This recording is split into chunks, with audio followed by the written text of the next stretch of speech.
Yo les gars, franchement, je ne peux pas rester silencieux après ce match. Ce soir, le Sénégal, ils nous ont fait rêver sérieusement. Quelle fierté.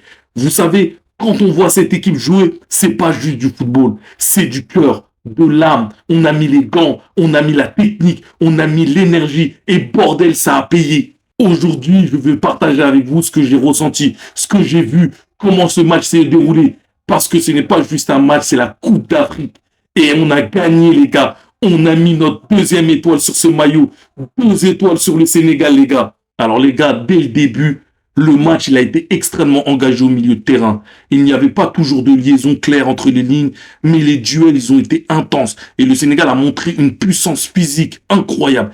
Camara, Idrissa Gana Gueye, Pape Gueye, ces gars-là, ils étaient partout. Ils ont récupéré tous les ballons, ils ont été solides dans chaque duel et ça a mis le Maroc en difficulté dès le départ. Offensivement, le Sénégal s'est bien mis en place. Les rares occasions marocaines ont été neutralisées par un pied ou une tête sénégalaise. Toujours là pour repousser le danger. Même quand Mané devait se projeter, on sentait que tactiquement, le Sénégal avait un plan. Garder l'équilibre, rester solide et être dangereux en contre. Côté marocain, on était clairement face à un bloc bas. Ils ont laissé le ballon au Sénégal pour essayer de nous attirer dans l'axe et nous piquer au bon moment. Même si Brahim Diaz et Hakimi ont été très discrets dans la première période, Sadio Mané a posé beaucoup de problèmes avec des courses, des accélérations qui ont constamment testé leur défense. Et la première grosse occasion est sénégalaise dès le début du match avec un corner tiré par Lamine Camara qui trouve Pape Gueye au second poteau qui a failli ouvrir le score d'une tête mais Bono a réalisé un arrêt fantastique en la sortant. Et une deuxième grosse occasion en contre avec Iliman Ndiaye qui se retrouve seul face à Bono qui croise sa frappe d'un plat du pied à ras du sol mais Bono qui fait un arrêt d'une façon de gardien handball et qui arrive à la sortir en corner. Le Sénégal aurait pu mener 1 voire 2-0 à la pause, mais malheureusement, ils sont tombés en face d'un très grand Bono qui a permis à son équipe de retourner au vestiaire avec un 0-0. En deuxième période, le Maroc est monté en puissance et a montré beaucoup plus d'envie. Ils ont enchaîné les combinaisons, ont été plus en vue que dans la première mi-temps. Mais le Sénégal a continué à rester solide. Même en reculant un peu, on ne refusait pas le jeu, mais on se laissait dominer intelligemment, tout en restant bien organisé. El Nayaoui a été exceptionnel pour le Maroc, vraiment monstrueux dans le milieu de terrain, autant avec le ballon que sans.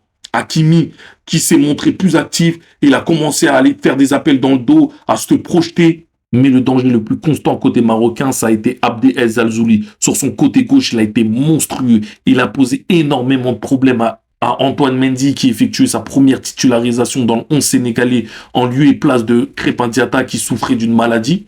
Le danger venait du côté de Abdé avec énormément de vitesse, de percussion, des dribbles, des centres. Il a posé énormément de problèmes à la défense sénégalaise. Mazraoui aussi a été très fort en 1 contre 1, même s'il a perdu quelques ballons et qu'il a fait quelques erreurs de placement qui auraient pu coûter cher à l'équipe marocaine. Mais malgré tout ça, le Sénégal a su rester calme et solide. Les occasions marocaines étaient plus nombreuses que dans la première période, notamment cette action où El Kaabi a été trouvé par un centre incroyable d'El Khanous, mais il a ouvert trop son pied et le ballon a fui le cadre. Edouard Mendy a réalisé une très belle sortie qui a déstabilisé l'attaquant marocain. Et même en contre, même quelques déchets techniques, le Sénégal a été très dangereux. On a senti les joueurs capables de faire la différence en 1 contre 1 et certains comme Mahamadou Sarr qui remplaçait Khalidou Koulibaly suspendu et blessé ont été absolument exceptionnels.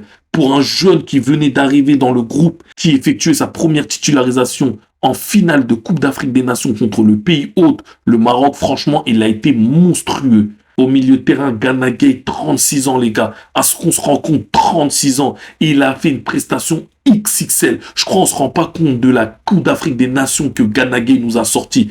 Exceptionnel. Franchement, ce soir, même quand on reculait, lui, il arrivait à contrôler le milieu, à guider l'équipe. Il a apporté cette stabilité et je pense que ça a été la clé pour gérer la pression du Maroc et rester dangereux en contre. Bon, les gars, maintenant, on est obligé de parler de l'arbitrage. Le match, il a été entaché par des décisions arbitrales, mais vraiment scandaleuses. Certains faits étaient clairement sifflés à tort. Et surtout, ce corner à la 88e ou 90e, je sais plus trop, quand Abdoulaye Seck marque sur corner dans un duel avec Hakimi et il a envoyé le ballon au fond des filets et que l'arbitre siffle faute, sérieusement, c'est honteux. L'arbitre ne va pas voir la VAR et même la VAR ne l'interpelle pas pour lui dire « Viens, il y a une action litigieuse, viens voir ». Et derrière cette action-là, il siffle le penalty pour le Maroc sur une faute de El Hadj Malick Diouf sur Brahim Diaz dans un duel dans la surface. Et là, bizarrement, la VAR va l'appeler. Il prend tout son temps pour regarder les images et il siffle le penalty. Et c'est scandaleux. C'est un vol scandaleux. Et les joueurs sénégalais,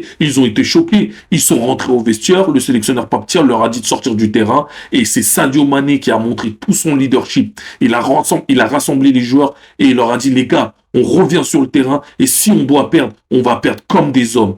Et c'est exactement ce qu'ils ont fait. Ce comportement, il a été exemplaire et il mérite d'être souligné. Mané, c'est une légende. Après des longues minutes d'attente, d'échauffourée entre des joueurs, de tension entre les deux sélectionneurs Pape Thiaw et Walid Regragui, Brahim Diaz tire son penalty d'une Panenka qui est arrêté par Edouard Mendy qui est resté bien en place. Et c'est ce qui a poussé le match à aller aux prolongations. Et là, dans les prolongations, Pape Gueye, encore lui, ce joueur, il nous a tellement sauvés dernièrement. C'est lui qui met le but pour relancer le Sénégal qui était mené 2-0 contre le Congo au Stade des Martyrs. C'est lui qui met le doublé en huitième de finale contre le Soudan. Et là, il met un but exceptionnel d'une frappe en pleine lucarne pour tromper Bono et qui permet au Sénégal de remporter cette Coupe d'Afrique des Nations et de leur donner leur deuxième étoile sur ce maillot. Et les gars, honnêtement, je suis tellement content, je suis tellement fier de cette sélection, de ce pays, de ce peuple. Parce que c'est le travail de toute une génération, depuis les petites sections jusqu'à l'équipe A. En 2021, on remporte notre première CAN de notre histoire. 2 ans plus tard, on échoue en huitième de finale contre la Côte d'Ivoire. Malheureusement, ça a été un échec parce qu'on nous attendait plus loin dans la compétition.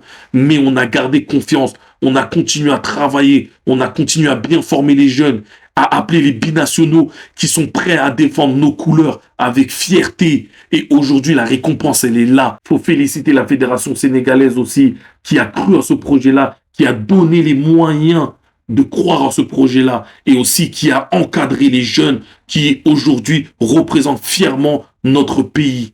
Et aussi, ne pas oublier Pape Thiaw, parce que Pape Thiaw, faut pas oublier qu'il arrive comme entraîneur, comme sélectionneur intérimaire après la succession de la légende Aliou Cissé. Et derrière, il arrive à donner une identité de jeu à cette sélection-là. Il a apporté beaucoup de calme, de stabilité, d'assurance. Donc, merci Pape Thiaw. Tous les joueurs, des leaders comme Sadio Mané, Idrissa Gana Gueye, aux jeunes qui ont fait leur début, ont montré ce que signifie être sénégalais sur le terrain. Courage, solidarité, intelligence et fierté. Alors les gars, cette victoire, c'est pas seulement une victoire pour les joueurs, c'est une victoire pour tout le Sénégal, pour tous ceux qui suivent le football, pour tous ceux qui rêvent d'étoiles, pour tout le peuple. On rentre à Dakar avec cette Coupe d'Afrique et on est fiers. Le Sénégal a montré au continent ce que ça signifie de jouer avec le cœur et avec la tête. On a eu des obstacles, on a eu des injustices, mais on a tenu, on a été solide et on a gagné. Et franchement, je suis tellement heureux les gars et tellement fier. Le Sénégal est champion et on est très fiers, comme jamais. 2 étoiles sur notre maillot et 2 fois plus de fierté dans nos cœurs. Allez les Lions. Avant de terminer, je tiens vraiment à vous remercier tous et toutes d'avoir suivi et couvert cette Coupe d'Afrique des Nations avec moi. Franchement, vous m'avez donné énormément de force, énormément de motivation et ça, je peux que vous dire merci. C'est grâce à vous que cette chaîne grandit petit à petit. La Coupe d'Afrique des Nations vient de se terminer, mais nous, on continue parce qu'on aime le football tout simplement. Merci du fond du cœur, prenez soin de vous et peace les gars.